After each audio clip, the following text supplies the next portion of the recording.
কওমের লোকেরা তোমরা সতর্ক হও, এই দুনিয়া ছেড়ে তোমাদেরকে কবরে যাওয়া লাগবে, তোমরা মরে যাবা। মরে যাওয়ার আগে ফরজ ওয়াজিব সুন্নাত মুস্তাহাব এবং নফল ইবাদত কইরা মরো। তেমনি শালিক পাখি বক্তব্য দেয়, ভাইরা আমার, আমাকে তোমরা নেতা মানছো, শোনো, তোমাদের রিজিক আল্লাহ পাক জমিনের মধ্যে দিয়ে দিছে। ওমা মিন দাব্বাতিন ফিল আরদি ইল্লা আলাল্লাহি রিজকুহা, আমাদের রিজিক আল্লাহ দেয় আসমান থেকে, এই জমিনের মধ্যে আমাদের জন্য রিজিক আছে। কিন্তু খবরদার, মানুষ এতই নেমো খারাপ যে আমাদের রিজিকের সঙ্গে বিষ মিশায়া ক্ষেতের মধ্যে দিতে পারে। আবার ক্ষেতের মালিক লাঠি নিয়ে দাঁড়ায় রয়েছে, একটা ঠ্যাঙ্গে বাড়ি দিলে, তোমরা আমার কওমের লোক, তোমার ঠ্যাঙ্গে অসুবিধা হইলে চিকিৎসার জন্য কোনো হাসপাতাল নাই। আল্লাহ মানুষ বানায় নাই, পাখি বানাইছে। মানুষের জন্য হাসপাতাল আছে, ডাক্তার আছে, আমাদের জন্য কোনো হাসপাতাল নাই, ডাক্তার নাই। অতএব সতর্কতা অবলম্বন করতে হবে। আমি তোমাদের নেতা, আমার অনেক দায়িত্ব। আমি নেতা থাকতে যদি কর্মীর কোনো অসুবিধা হয় তাহলে আমি বড় কষ্ট পাবো। একটা পাখি তার কর্মীদেরকে বাঁচাইতে চায়। আর আমাদের সমাজের মধ্যে আমরা যে দল করি না কেন, আমরা যে কোনো দলের যে নেতা হই না কেন, আমি নিজে নিরাপদে থাকবো। আমার কর্মী মাইর খায়া ঠ্যাং ভাঙ্গে আসই তুলে ও মরে যাইয়া কথা কান ঠিক না ভাই, আমার সাই ক্ষমতা।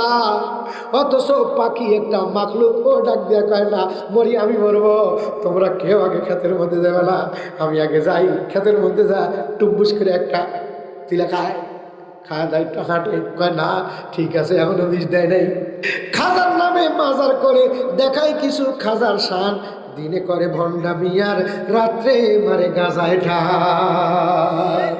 হ্যাঁ কথা বলেন ঠিক না বাড়ে? এখানে কি গাঁজা বেচে? ঠিকন বেচে। এখানে সুন্নাতের ফেরিওয়ালারা সুন্নাত বিক্রি করে। আমাদের মাদ্রাসার হুজুররা প্রত্যেক চাঁদে শুধু নয়, প্রত্যেক দিনে কিছু আমল আছে।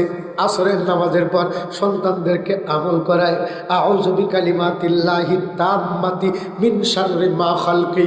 আল্লাহু আকবার। আমাদের দেশে অনেক মানুষ আছে না, নজর লাগে না, সন্তানদের নজর লাগে, মহিলাদের নজর লাগে। কি সুন্দর মহিলা, বাড়ির থেকে বাপের বাড়ির থেকে নিয়ে আসছি, ছুটি হয়ে গেছে, কি হয়েছে বলে কিছু কিছু মানুষের নজর খারাপ, এই নজর লাগছে, এই জন্যে পর্দা। এই জন্যে কি পর্দা? আমার বিবিকে আমি দেখব, অন্য কেউ দেখতে পারবে না। অন্য কেউ যদি দেখে তাহলে নজর তার খারাপ হবে, নজর তার কি হবে? খারাপ হবে। আমাদের দেশে আগে মহিলারা লাউ গাছ গাড়তো, এই লাউ গাছে লাউ পচে যেত কতগুলো, ঠিক না ভাই? আপনাদের দেশে লাগায় এখন। আগেকার মা বোনেরা লাউ গাছ লাগায়, এই লাউয়ের মুসি যদি নষ্ট হয়ে যাইতো তাহলে কি করতো? কাইলা পাতিল, এই কাইলা পাতিলের উপরে চুন দিয়া মানুষের মাথা বানাইতো। মাথাটা দেখা যেত হুজুরের মতো। বলা হয়েছে কেন দিছাও? বলে দিছি এটা হুজুরের মাথা। যদি কোনো নজর খারাপ বলা মানুষ এই গাছের নিচ দিয়া যাইতে ডাক দিয়া কয়, আরে কি সুন্দর টসটসা লাউয়ের গাছ, কি সুন্দর ডোগা, লাউয়ের পাতা ভর্তা, আর লাউ ভাজি খুব টেস্টি। যদি এরকম করে বলতো লাউয়ের ডোগা মরে যেত। আর যদি কালি নজর থাকে তাহলে এই কথা যা কাইলা পাইলার উপর পড়ব। আসলে এটা যুক্তির কথা না, অযুক্তির কথা, কিন্তু মানুষের ধান্দা, ঠিক না বাড়ি? এই কথা কম ঠিক না বাড়ি? মানুষের নজর থেকে আর কথার থেকে বাঁচার জন্য কাইলা পাতিল দিত, কাঁঠাল গাছের উপরে গরুর দাঁত দিত, গমের ক্ষেতের মধ্যে নিয়ে যা হুজুর বানাতে দিত, সেরা পাঞ্জাবি দিয়া খেয়ার দিয়া হুজুর বানায়, মাথার মধ্যে টুপি দিয়া, হাতের মধ্যে লাঠি দিয়া বসায় রাখতো। কেন? বলে না ক্ষেতের মালিক শালিক পোকা যেন গম তুলে না খাইতে পারে। কতক্ষণ কিন্তু শালিক পোকা ও কোনো স্কুলে পড়ে নাই, কোনো কলেজে পড়ে নাই, ওরা কত বড় চালাক আপনারা না দেখলেও আমরা দেখছি। এই যুক্তি আমার আব্বার কাছ থেকে শুনছি। আব্বা ওয়াজ করতে যায় যুক্তি দিতেন, শালিক পোকা খেতে যায় দেখবো, আমরা গম চড়াইতে যেতাম, গমের ক্ষেত পাওয়ার দিতে যাইতাম সকালবেলা, এই যে শীতের দিন আগে সকালবেলা পান্তা খাওয়া দেয়, ফজরের নামাজের পরে বলতে যা খেতে যা, টংবেলা ক্ষেত পাওয়ার দে, এই গমের বিশি যেন তুলে তুলে লাগায়, গমের ক্ষেত পাওয়ার দে। আমরা যাইতাম, এসে দেখতাম আব্বা ওয়াজ করতো যে শালিক পাখি আগে এসে এই ক্ষেতের মধ্যে নামবে না, ক্ষেতের আইল দিয়া লাইন ধরে কমান্ড মাইনে ওরা চলতে থাকবে আর্মির মতো। যেমন আর্মি কমান্ডার আগে আগে যায় আর পিছনে পিছনে সবটি যায়, তাকায় দেখি এই শালিক পোকা আগে এসে একটা নামছে, নেমে কি তার হাঁটার সাইজ, একটা হাঁটে ওর পিছনে পিছনে ব্যক্তি হাঁটে, ক্ষেতের ছেড়ে ভরে দিয়ে হাঁটে। আমরা ওই যুক্তির ভিতর থেকে তাকায় দেখতাম। হাঁটে। শালিক পাখি কি যেন বক্তব্য দেয়, আসলে বক্তব্য হলো যেমন নেতারা বক্তব্য দেয়, যেমন পয়গম্বর বক্তব্য দিয়েছেন, যেমন ওলামায়ে কেরাম বক্তব্য দেয়। আমার কওমের লোকেরা, তোমরা সতর্ক হও, এই দুনিয়া ছেড়ে তোমাদেরকে কবরে যাওয়া লাগবে, তোমরা মরে যাওয়া, মরে যাওয়ার আগে ফরজ ওয়াজিব সুন্নাত মুস্তাহাব এবং নফল ইবাদত কইরা মরো। তেমনি শালিক পাখি বক্তব্য দেয়, ভাইরা আমার, আমাকে তোমরা নেতা মানছো, শোনো, তোমাদের রিজিক আল্লাহ পাক জমিনের মধ্যে দিয়ে দিছে। ওমা মিন দাব্বাতিন ফিল আরদি ইল্লা আলাল্লাহি রিজকুহা, আমাদের রিজিক আল্লাহ দেয় আসমান থেকে, এই জমিনের মধ্যে আমাদের জন্য রিজিক আছে। কিন্তু খবরদার, মানুষ এতই নেমো খারাপ যে আমাদের রিজিকের সঙ্গে বিষ মিশায়া ক্ষেতের মধ্যে দিতে পারে। আবার ক্ষেতের মালিক লাঠি নিয়ে দাঁড়ায় রয়েছে, একটা ঠ্যাঙ্গে বাড়ি দিলে, তোমরা আমার কওমের লোক, তোমার ঠ্যাঙ্গে অসুবিধা হইলে চিকিৎসার জন্য কোনো হাসপাতাল নাই। আল্লাহ মানুষ বানায় নাই, পাখি বানাইছে। মানুষের জন্য হাসপাতাল আছে, ডাক্তার আছে, আমাদের জন্য কোনো হাসপাতাল নাই, ডাক্তার নাই। অতএব সতর্কতা অবলম্বন করতে হবে। আমি তোমাদের নেতা, আমার অনেক দায়িত্ব। আমি নেতা থাকতে যদি কর্মীর কোনো অসুবিধা হয় তাহলে আমি বড় কষ্ট পাবো। একটা পাখি তার কর্মীদেরকে বাঁচাইতে চায়। আর আমাদের সমাজের মধ্যে আমরা যে দল করি না কেন, আমরা যে কোনো দলের যে নেতা হই না কেন, আমি নিজে নিরাপদে থাকবো। আমার কর্মী মায়ের খায়া ঠ্যাং ভাঙ্গে আসই তুলে ও মরে যাইয়া, কথা কান ঠিক না ভাই? আমার সাই ক্ষমতা। অথচ পাখি একটা মাখলুক, ও ডাক দিয়া কয় না, মরি আমি মরবো, তোমরা কেউ আগে ক্ষেতের মধ্যে যাবে না, আমি আগে যাই। ক্ষেতের মধ্যে যা টুব্বুস করে একটা তিলা খায়, খায় দেয়, হাঁটে, কয় না ঠিক আছে, এখনো বিষ দেয় নাই। সুবহানাল্লাহ, এখনো কি দেয় নাই? বিষ দেয় নাই। দাঁড়া, তবে ক্ষেতের মালিক সজাগ, লাঠি হাতে নিয়ে দাঁড়া রয়েছে। লাঠি যদি ঢেল দেয় তোমাদের পা ভাঙে যাইতে পারে। আল্লাহর রাসূল ডাক দিয়ে কয়, হাকিমুল উম্মত আশরাফ আলী থানভী রাহমাতুল্লাহ আলাইহি বলে, ওলামায়ে কেরাম তেমন শালিক পাখির মতো সতর্কবাণী করবে। এই মা, তুমি রাস্তায় বাইর হয়ে না, তুমি আগেই যাও না। তুমি যদি বাহির হতে চাও, কোরআন পড়ো। আর রিজালু কাওয়ামুনা আলান নিসা, তোমার স্বামী হইল তোমার সর্দার, তোমার স্বামীর অনুমতি নিয়ে ঘর থেকে বাহির হইবা। স্বামীর অনুমতি যতক্ষণ পর্যন্ত স্ত্রীর মাথার উপরে থাকবে, স্ত্রীর মাথার উপরে থাকবে, ততক্ষণ পর্যন্ত ওই স্ত্রীকে শয়তান, কেন শয়তানের বাপ পর্যন্ত ওই নারীকে ধাক্কা দিতে পারবে না। আমাদের হাট বাজারে যায় দেখেন, মাল গাড়ি মেয়ে ধাক্কা লাগা, কতক্ষণ ঠিক না বেরি? বাজারে যাইতেছে নিষ্পাপ, আসতেছে পাপি হয়া। এই জন্য আমরা শালিক পাখির সর্দার, শালিক পাখি চিল্লাই খারাপ, দেখি তোদের ঠ্যাঙ্গে কেউ বাড়ি দেয় নাকি, দেখি মনিবের অবস্থা। আস্তে আস্তে আস্তে আস্তে উড়াল দিয়া চতুর্দিক দিয়া, এই খেরের মলবির চতুর্দিক দিয়া ওরে উড়ে উড়ে এসে দেখে না, মলবি কিছুই খায় না। দিশা পাইছে যে এটা আসলে মলবি না, একটু খের দিয়া বানাইছে। ধরা পড়ে গেছে মালিকের চালাকি, কতক্ষণ ঠিক না? এবার হাতের উপরে যে বসছে, বসে ডাক দিয়া কয়, ভাবছিলাম কি, ভাবছিলাম না ক্ষেতের মালিক, আসলে এটা ক্ষেতের মালিক না, এটা হলো নকল মালিক। কি মালিক? নকল মালিক। আমাদের দেশের মধ্যে যাদেরকে মালিক মনে করি, এরা কেউ দেশের আসল মালিক না, এরা নকল মালিক। আসল মালিক কে? আসল মালিক কে? আসল মালিক কে? আল্লাহ। আল্লাহ দেশকে ভালোবাসে, এই জন্য দেশের সম্পদ বিলীন করে না। আল্লাহর দিন যারা শিক্ষা করে, আল্লাহর এলেম যাদের মধ্যে আছে, তারাও দেশের দুশ্মন না। তারা দেশের সম্পদ লুণ্ঠন করে আমেরিকা লন্ডনে বাড়ি বানায় না। কথা বলেন ঠিক না বেঠে? দুনিয়ার মধ্যে নয় একটু জুব্বা বড় বানাইছে, ঠিক না বেঠে? না হয় চাদর একটা বেশি গায়ে দিছে, এই কারণে তোমাদের জলে দেশটা নষ্ট করলো ওলামায়ে কেরাম। ওলামায়ে কেরাম আমেরিকায় বাড়ি বানায় নাই, বানাইছে? এই কথা বলেন, বানাইছে? বানায় নাই। আমেরিকা বাড়ি বানাইলে কারা বানাইছে? যাদের মুখের মধ্যে দেশের প্রেম, দেশের ইঞ্চি ইঞ্চি প্রেম গান গায়, আমি দেশকে ভালোবাসি, অথচ দেশের এতিম মিসকিন অসহায়ের সম্পদ মাইরিয়া নিয়া আমেরিকা লন্ডনে বাড়ি বানাইছে।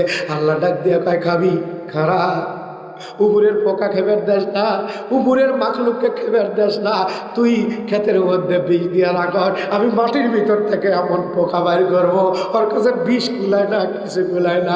আমি নিচ থেকে সব গম কেটে নিব, সব ধান কেটে নিব, এন্দুর বানায় দেয়।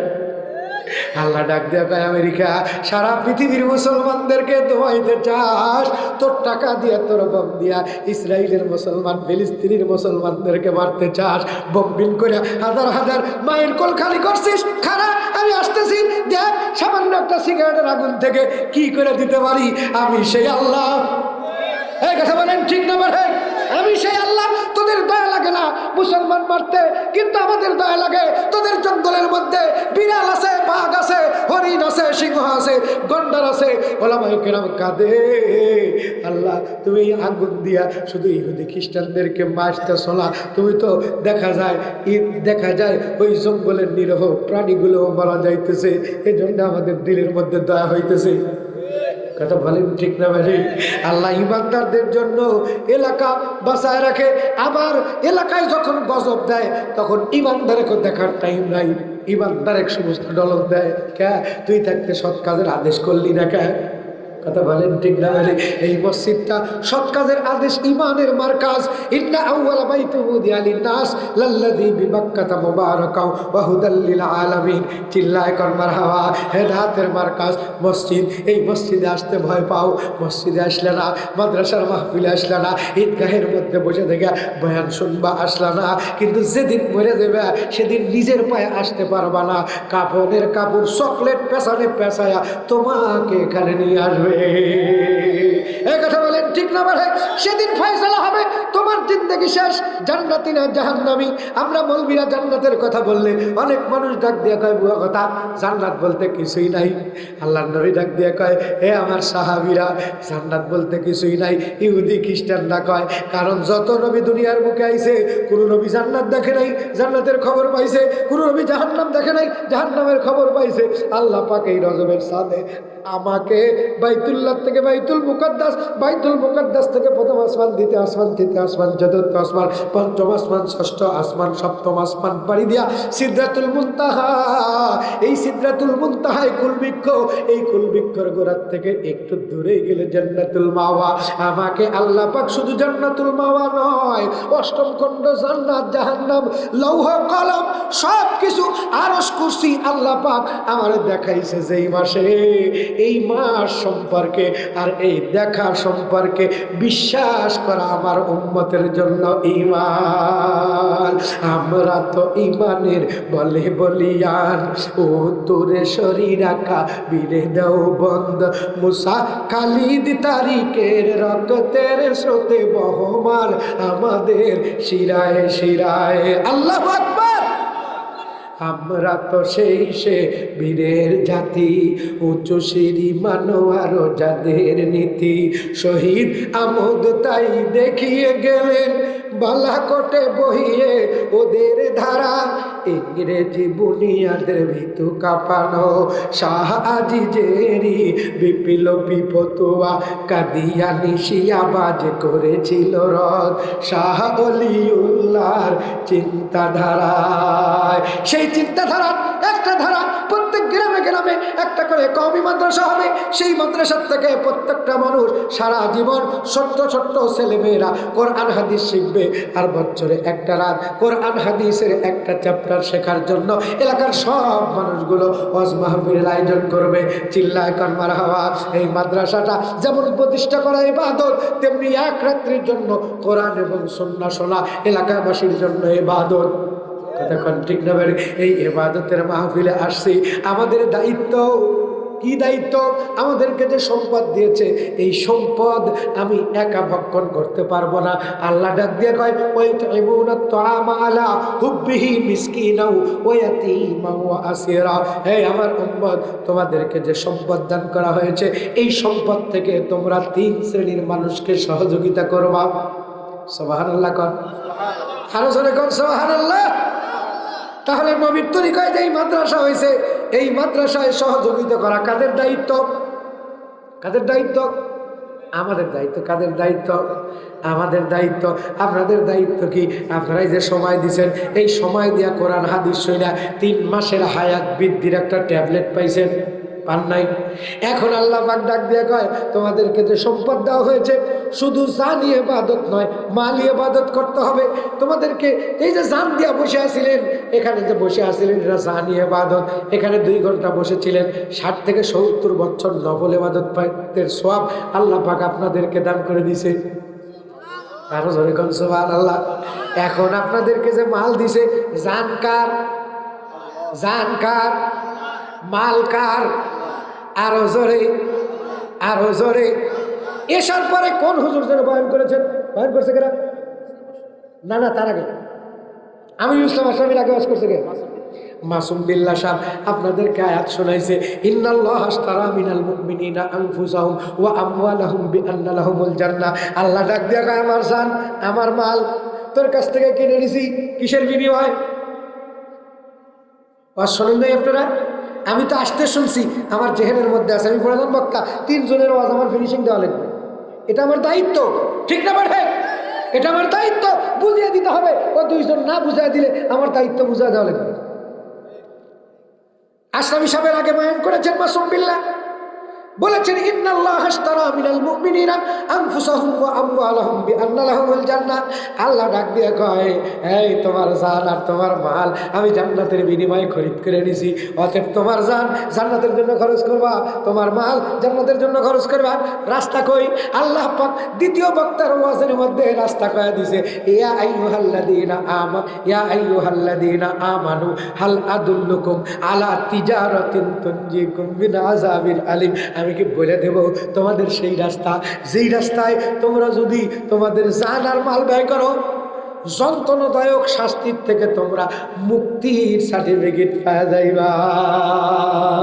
সেই মুক্তির সার্টিফিকেট পাওয়ার জন্য এই মাস আমি বলছি, ইন্না ইদ্দাতাশ শুহুরি ইনদাল্লাহি ইসনা আশারা শাহরান ফি কিতাবিল্লাহি ইয়াওমা খালাকাস সামাওয়াতি ওয়াল আরদা মিনহা আরবাতুন হুরুম।